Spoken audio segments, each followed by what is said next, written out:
Hello जी, नमस्कार। स्वागत है आपका हमारे चैनल पर। तो अभी हम शुरू करते हैं हमारा एक छोटा सा नन्हा पाथवे, यूरोनिक एसिड पाथवे। ठीक है, बड़ा सिंपल है, देखना 5 मिनट में सल्टा लेंगे, हो सकता है 6 मिनट लग जाए, don't mind it. Uronic acid pathway ये कहाँ होता है? लीवर में होता है। ठीक है, कहाँ होता है? लीवर में। तो लीवर के अंदर सेल्स के साइटोप्लाज्म में होता है, अगर एग्जैक्टली हम बात करें तो।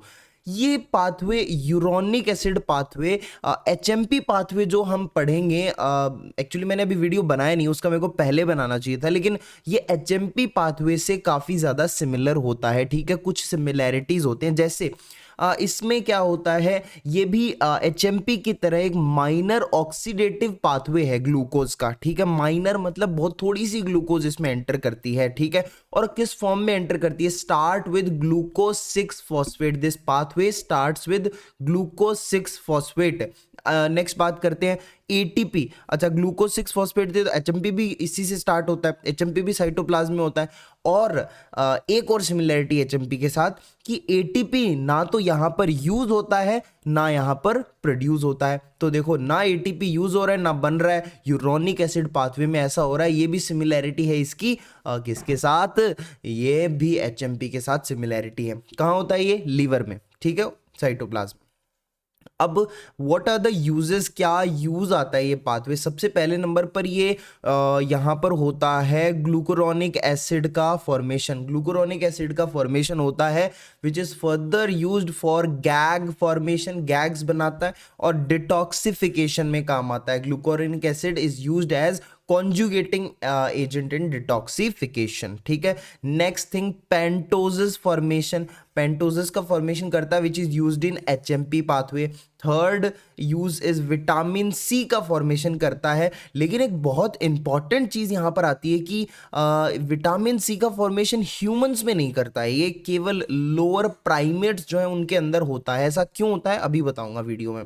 तो अभी पाथवे को शुरू करते हैं। सबसे पहले ग्लूकोज 6 फॉस्फेट से पाथवे स्टार्ट होता है, देन कुछ रिएक्शंस होती हैं और बनता है यूडीपी ग्लूकोज। मैंने ये रिएक्शंस क्यों नहीं बताई, क्योंकि ये ड्यूरिंग ग्लाइकोजन सिंथेसिस हमने वहां पर पढ़ी थी, तो मैं एक बार उसी वीडियो के अंदर आप जाकर देख लीजिएगा। रिएक्शन इन ग्लाइकोजन सिंथेसिस मैंने वहां पे बताई है। तो सीधा यहाँ से इंपॉर्टेंट यहाँ से यूएसपी ग्लूकोज बनता है। ठीक है, यूडीपी ग्लूकोज, सॉरी। अब यूडीपी ग्लूकोज का होता है जनाब ऑक्सीडेशन। जब ये यूडीपी ग्लूकोज ऑक्सीडाइज होता है तब बनता है यूडीपी ग्लूकुरोनिक एसिड। ठीक है, अब यूडीपी ग्लूकुरोनिक एसिड से ये जो यूडीपी है ना, ये बोलता है छोड़ दो आंचल, जमाना क्या कहेगा, और इन अदाओं का जमाना भी है दीवाना। तो ग्लूकुरोनिक एसिड क्या करता है? इसका आंचल छोड़ देता है, तो यूडीपी निकल जाता है यहां से और बनता है डी ग्लूकुरोनिक एसिड। ठीक है, तो कितना प्यारा है नाम, देखो, ग्लूकुरोनिक एसिड, डी ग्लूकुरोनिक एसिड। अब डी ग्लूकुरोनिक एसिड से बनता है एल गुलोनेट, एंड कितना प्यारा नाम है, डी ग्लूकुरोनिक एसिड। देन इससे बनता है एल गुल्लू गुल्लू गुल्लू गुल्लूनेट। ठीक है, तो एन गुल्लोनेट बनता है। अब एन गुल्लोनेट होता है, ये विटामिन सी में बदल जाता है इसी स्टेप के अंदर। लेकिन लेकिन लेकिन ह्यूमंस में ऐसा नहीं होता, ह्यूमंस में ये विटामिन सी में नहीं बदलता, ह्यूमंस में ऐसा नहीं होता है। ये लोअर प्राइमेट्स में होता है, क्योंकि इस रिएक्शन के लिए एक एंजाइम की जरूरत होती है जिसका नाम होता है एल ग्लूकोनोलैक्टोन ऑक्सीडेज। ठीक है, तो एन ग्लूकोनोलैक्टोन ऑक्सीडेज एंजाइम रिक्वायर्ड होता है। ये एंजाइम ह्यूमंस में नहीं होता है। अब ह्यूमंस में नहीं होता तो विटामिन सी ह्यूमंस में बॉडी के अंदर नहीं बन पाता है। दैट इज वाई हम विटामिन सी बाहर से लेते हैं, it is present in our diet. ठीक है, क्योंकि हमारे अंदर ये नहीं बनता है। ठीक है, अब ये एल गुलोनेट का ह्यूमंस में क्या होता है भाई? इसकी आगे ये रिएक्शन होती है कि यहां से CO2 निकल जाता है, और CO2 निकलते ये गुल्लू गुल्लू नहीं रहता, ये जाइलुलोज बन जाता है, L xylulose, which is a 5 carbon compound. ठीक है, एक एंजाइम आता है जाइलुलोज रिडक्टेज। क्या नाम है? जाइलुलोज रिडक्टेज एंजाइम आता है, ये इस एल जाइलुलोज को बदल देता है जाइलिटोल में, जाइलिटोल में बदल देता है। फिर एक और एंजाइम आता है जाइलिटोल डिहाइड्रोजिनेज। ये जाइलिटोल डिहाइड्रोजिनेज क्या करता है? इस जाइलिटोल को बदल देता है डी जाइलुलोज में। ठीक है, ये जो दोनों एंजाइम्स मैंने आपको बताए, ज़ाइलुलोज रिडक्टेज एंड ज़ाइलुलोज डिहाइड्रोजिनेज, ये दोनों एंजाइम्स अगर इनकी कमी हो जाए, ये एब्सेंट हो, if any of this enzyme, अगर इनमें से एक भी एब्सेंट होगा ना, तो बॉडी के अंदर 5 कार्बन कंपाउंड डिपॉजिट होने लग जाएगा। देखो, अगर ये वाला एब्सेंट हुआ, अगर ये वाला यहां से ये एब्सेंट हुआ, तब ये रिएक्शन नहीं होगी, तो ये एल ज़ाइलुलोज 5 कार्बन कंपाउंड ये ज्यादा होने लग जाएगा। और अगर ये वाला नहीं हुआ तो this is also 5 carbon compound, तो ये आगे रिएक्शन नहीं होगी, तो ये डिपॉजिट होने लग जाएगा। ठीक है, तो any of these enzyme is absent, then 5 carbon compound accumulation occurs in our body, and this condition is known as essential pentosuria. सूर्या, तो पेंटोसूरिया, तो ये इस कंडीशन को बोलते हैं असेंशियल पेंटोसूरिया। ठीक है, अब असेंशियल पेंटोसूरिया के बारे में भी देखेंगे अभी थोड़ी देर में।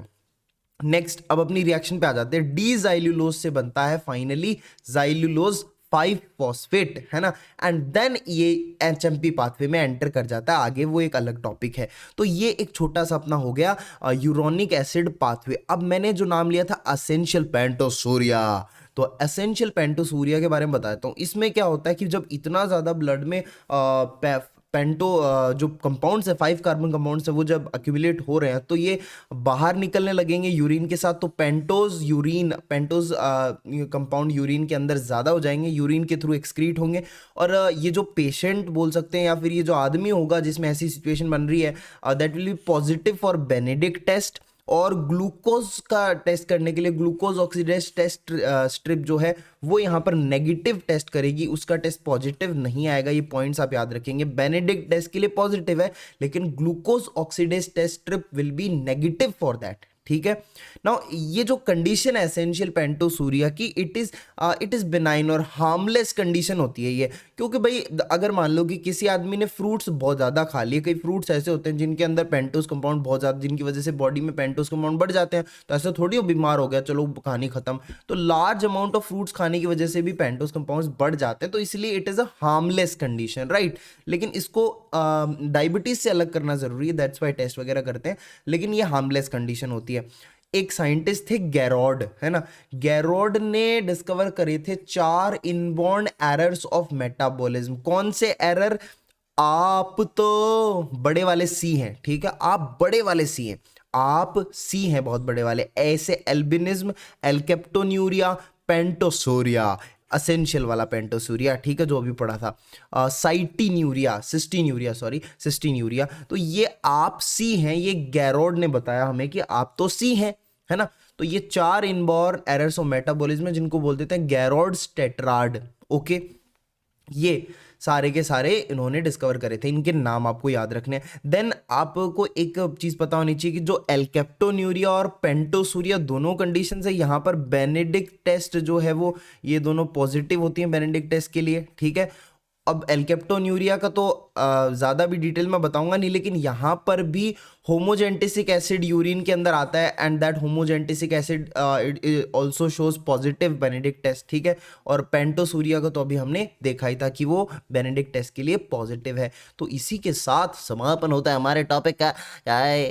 बेटा, समापन होता है हमारे टॉपिक का जिसका नाम था यूरोनिक एसिड पाथवे। बने रहिए हमारे चैनल के साथ ऐसी छोटी छोटी प्यारी प्यारी बहुत सारी चीज़ें जानने के लिए। तो मिलते हैं नेक्स्ट वीडियो में, till then take care, bye bye.